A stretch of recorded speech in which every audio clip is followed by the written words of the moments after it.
Now to a big deal brewing between the NFL and ESPN. Our Alex Sherman following that story and joins us now with more details. What do we know here?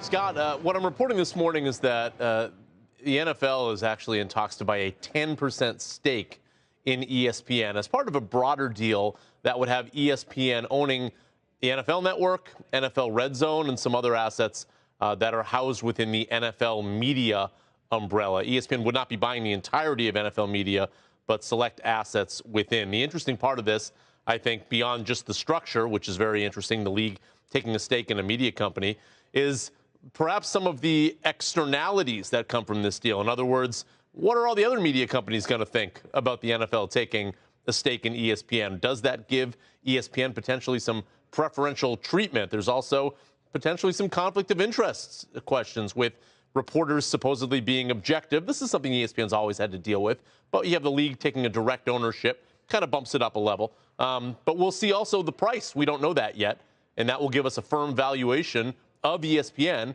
if, in fact, a deal gets announced.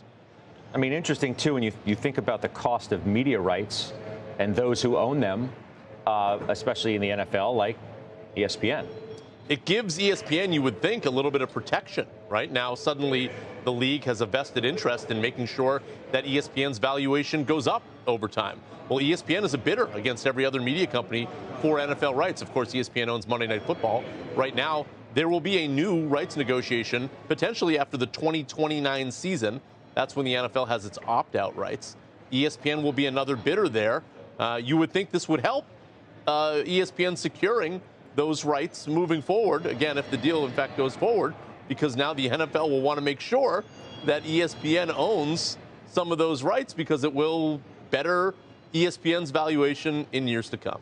Sure. Whether they want a home team discount or not remains to be seen. Probably not, knowing how these things go. Alex, thanks.